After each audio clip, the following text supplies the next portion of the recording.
wewe ni mwekezaji, wahitaji uwekeze. Ni wapi wewe ungewekeza ili upate faida?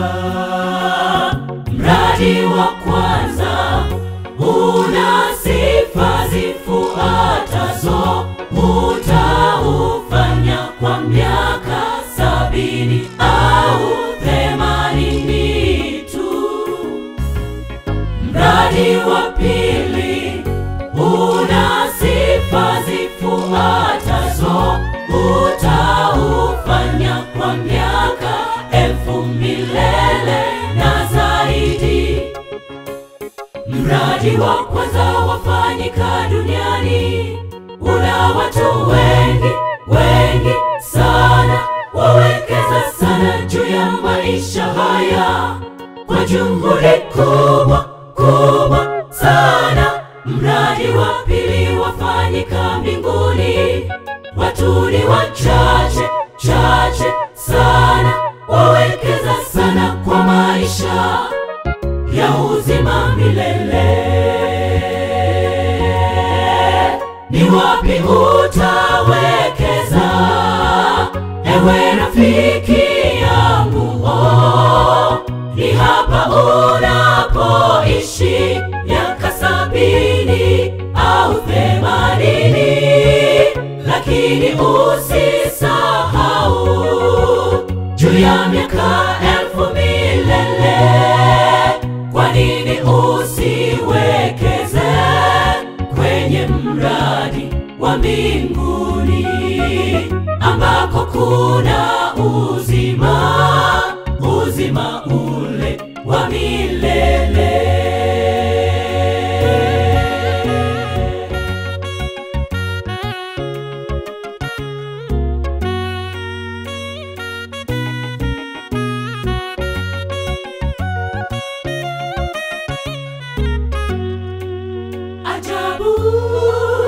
Ajabu, mradi wa duniani wawekeza sana, wapata sana, lakini huzuni unapolala mauti, waacha vyote waenda uchi.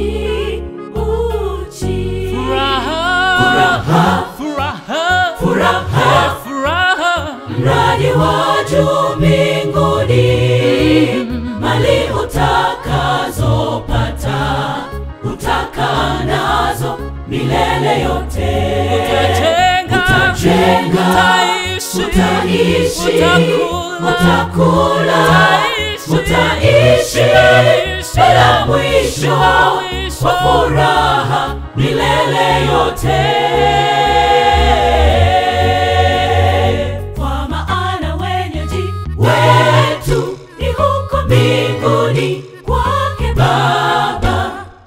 Tuwekeze duniani sawa, lakini zaidi ni juu mbinguni. Ni wapi utawekeza, ewe rafiki yangu? Ni hapa unapoishi miaka 70 au 80, lakini usisahau juu ya miaka 1000 milele. Kwa nini usiwekeze kwenye mradi wa mbinguni ambako kuna uzima ule wa milele? Kwa nini usiwekeze kwenye mradi wa mbinguni ambako kuna uzima